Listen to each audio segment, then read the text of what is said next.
Hi, my name is Holly Harden, and I'm here today as part of the Triangle Immigrant Defense Coalition, a group of grassroots organizations, many of which you've heard people speak from today, and individuals from across the Triangle who are united to defend our communities from attack, deportation, detention, and targeting by police. I'm also here today as a teacher and member of my local union, the Durham Association of Educators. So you'll see a couple numbers up here, so if you want to plug into any of the work that the educators or the Triangle Immigrant Defense Coalition is, you're welcome to text these numbers in order to plug in. And I'll go over the numbers at the end. But I want to start first with my job as a teacher. So my job is to teach kids. That might seem pretty obvious. But if our kids are in jail or a war zone, we can't teach them. We can't do our job. We can't teach kids who skip school because they know that other kids have been snatched off their buses, that their education doesn't protect them. We can't teach kids that live in fear that their friends and families won't be there when they get home. We can't teach kids whose trauma is so real that their stomachs ache and their heads throb in the middle of our math classes. We also can't teach kids who never even set foot in our schools to register as families fear the school system might give their information away to the wrong people. This has to end.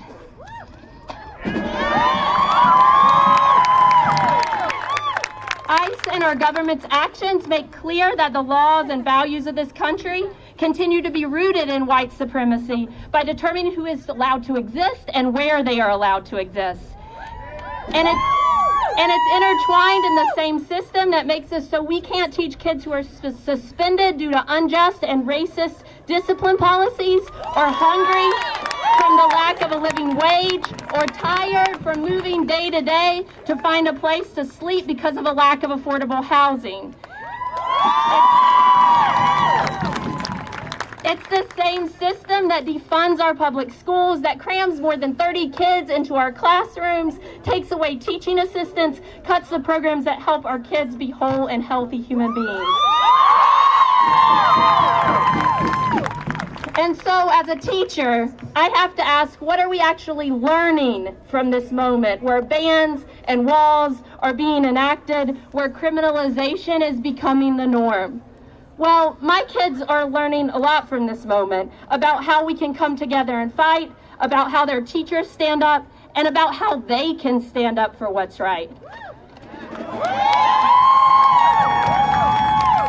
But these orders, these bans, the walls, the raids, they all teach us the wrong things. When students hear again and again that our classmates and students represent an internal threat to the security of the United States, they become fearful and closed off, creating tension in our classrooms. When we hear that a student might be knowingly deported to his death, we are taught that some bodies are less worthy. When immigrant students, or black students, or gay students, or students with disabilities face public policies and practices and messages that label them or their families as problems or threats, they internalize that and struggle to reach their fullest potential, and their mental and health, it suffers.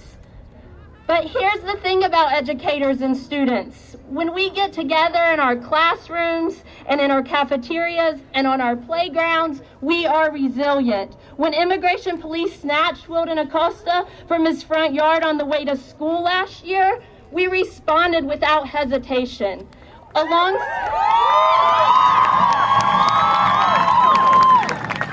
Alongside Alerta Migratoria, we organized, we called, we pushed our elected officials, we got resolutions passed, we visited Stewart Detention Center, we interrupted business as usual, and we rallied in the streets. We built a base of folks and pushed conversations in our classrooms and larger community about rethinking immigration and community and what those things mean. And though the fight isn't over, today Wilden is here.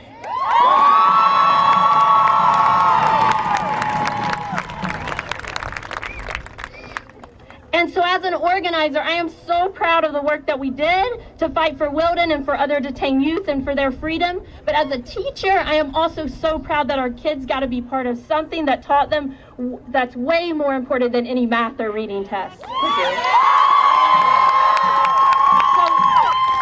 by fighting for Wilden, we taught our students that what we are building is stronger than some arbitrary border drawn in the sand. And by being out here today, we are continuing to assert that what we are building is welcoming and generous and loving, but also fierce and not willing to back down. Something that looks at people for who they are and who and what they are and want to be, not what some racist politicians tell us that they are.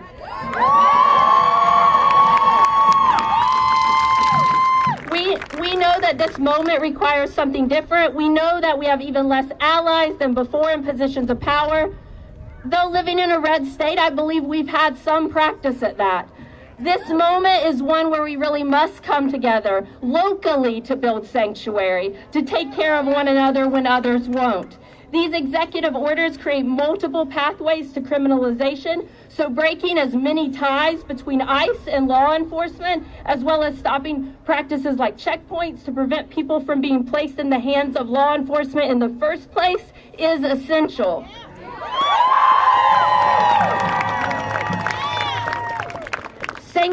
Sanctuary under a law and order Trump requires us in our cities and counties to dismantle the pipeline to mass incarceration and deportation. To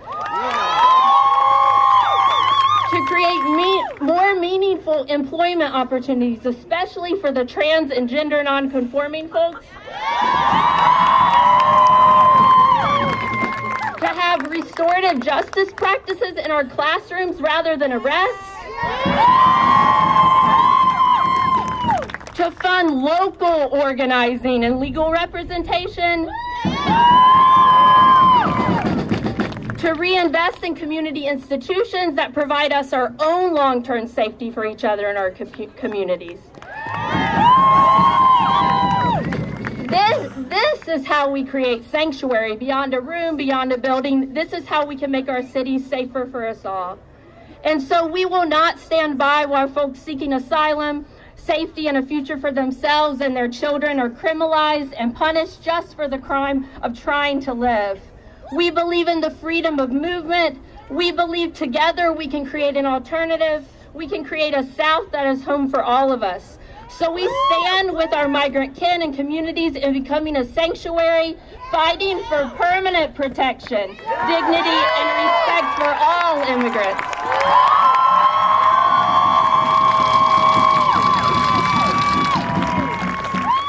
And so I'm going to share this number if you can't see it up here. So if you would like to plug in work that we're doing in the communities that many of the groups who've spoke today, as well as the teachers, that number is 919 666 7629. Thank you.